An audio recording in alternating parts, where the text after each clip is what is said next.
Okay, let's talk about gravity.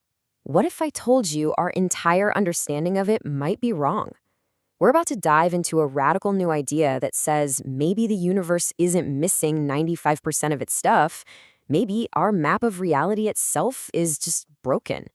We're going to go beyond Einstein to see what could be hiding underneath it all. So it all kicks off with this one number that should honestly be keeping physicists up at night, 95%. That's how much of our universe is, for all intents and purposes, completely missing. We can't see it, we can't touch it, we can't detect it in any way. So we've had to invent these placeholders for it, dark matter and dark energy, which, let's be honest, are really just fancy labels for our own cosmic confusion. But what if we've been looking at this whole thing completely backward? What if the problem isn't some mysterious, invisible stuff that's hiding out there? What if the problem is right here, with our own map of reality? What if our theory of gravity, the very force that sculpts galaxies and holds our feet to the floor, is missing a huge piece of the puzzle? So yeah, how exactly is our map of reality broken? Well, you can see the cracks starting to show right where the two biggest ideas in all of physics slam into each other. See, on the one hand, you got Einstein's general relativity.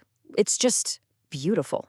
It works perfectly for describing gravity on the huge scales of planets, stars, and entire galaxies. But then on the other hand, you have quantum mechanics, which is king of the bizarre, fuzzy world of atoms and particles. Now, both of these theories are unbelievably successful on their own turf. The problem? They do not speak the same language. In fact, when you try to get them to talk about the same thing, especially something as simple as empty space, they have a violent, fundamental disagreement. And this whole conflict just explodes with something called the cosmological constant problem. Quantum theory predicts that a perfect vacuum, empty space, should be absolutely fizzing with a mind-boggling amount of energy. But when we actually go and measure it, the amount we see is about 120 orders of magnitude smaller. Look, that isn't just being a little bit off. It is, without exaggeration, the single worst prediction in the entire history of physics. And it's this massive failure that basically forces us to invent dark matter and dark energy just to paper over the cracks and make our equations kind of sort of work. Okay, so if the old map is torn and taped together, what does the new one look like? Well, there's a revolutionary new theory that suggests we've just been looking at the surface of reality when the real answers are buried much, much deeper. So here's the absolute gut punch of an idea. What if space-time itself, the familiar three dimensions of space and one of time that Einstein described, what if that isn't the bedrock of reality? What if it's just an illusion, an emergent property of something way more fundamental happening underneath?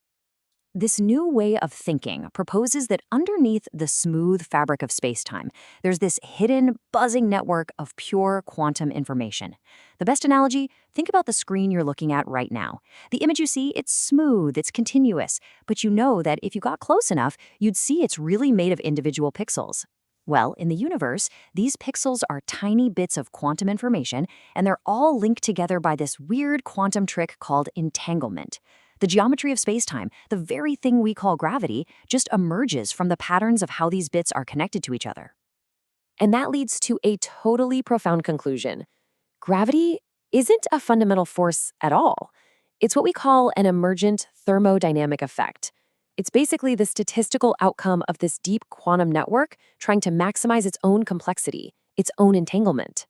So in this new picture, gravity isn't some mysterious pull from massive objects. It's more like an informational push from the structure of reality itself. All right, so how does this really cool idea actually translate into, physics? Because it's not just a neat story. It's a very real, concrete change to the laws of gravity as we know them. At the very heart of Einstein's theory, you've got this beautiful balance. On one side, you have the geometry of space-time. And on the other side, you have all the matter and energy that tells space-time how to curve. This new theory doesn't throw that amazing insight away. No, instead, it just adds one new ingredient to the recipe. It's a term called Qμ-V. And this right here, is the crucial correction that brings the effects of that deeper quantum network into the equation. Now, this new term is actually made of three separate parts. First up is the alpha term. The best way to think of this is as the cosmic engine. It represents a kind of background thermal energy, like a constant heat haze that comes from all the entanglement in the vacuum. And this thermal pressure, naturally, gently pushes space-time apart. Sound familiar? It should. It provides a real physical explanation for the accelerating expansion of the universe, the very thing we currently call dark energy.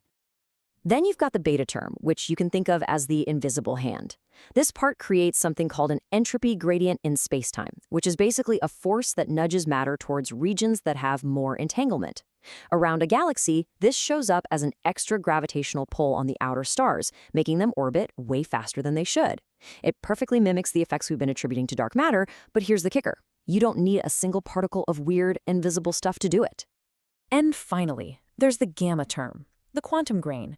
This one points to something really, really deep, that at the smallest possible scales, the Planck scale, space-time isn't smooth at all. It's fractal, it's discrete, it's pixelated. And this fundamental graininess of reality can introduce a tiny twisting force, or torsion, into the very fabric of space-time. Now look, this is a beautiful story, right? But is it actually science? You bet it is. The real power of this theory is that it doesn't just explain things, it makes specific, testable predictions that we can go out and check right now. First, it goes right after the Hubble tension. That's this really annoying disagreement we have about how fast the universe is actually expanding. This theory predicts a very specific number, and guess what? It lines up beautifully with the newest data. Second, it makes a prediction we can test in a laboratory on Earth, a specific heat signature that should pop up in super high-intensity laser experiments. And third, it explains exactly why galaxies spin the way they do, matching the data perfectly, all without needing any dark matter at all. So, you start to see a pattern here. For every major puzzle where the standard model of cosmology needs a patch, like inventing dark matter or just shrugging at conflicting data, this new framework comes in with a direct, unified explanation. It's not making our picture of the universe more complicated, it's showing us a deeper, hidden simplicity. So, what does this all mean for us? I mean, really, if this theory continues to hold up, the implications are, and I'm not exaggerating here, world-changing. Let's just quickly recap the big takeaways. 1. Gravity is not fundamental, it's emergent. 2. Dark matter and dark energy are probably just ghosts in the machine, artifacts of a theory that's incomplete. And 3, and this is the big one, space-time itself is built from something more basic. It's built from information. At its deepest, most fundamental level, the universe might just be a giant quantum computer. And here's where it gets really wild. This whole idea moves us from just being passive observers of the universe to being, as the theory's authors put it, active participants in reality. Think about it. If space-time is built on a kind of code made of quantum entanglement, then understanding that code is the very first step toward figuring out how to write it ourselves.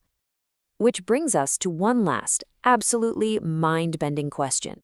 If the fabric of the entire cosmos is woven from information, does that mean it can be edited? Can reality itself be reprogrammed? This theory kicks open a door to possibilities that, until now, have only lived in science fiction. It could be the first step in transforming us from mere passengers in the universe to its future architects.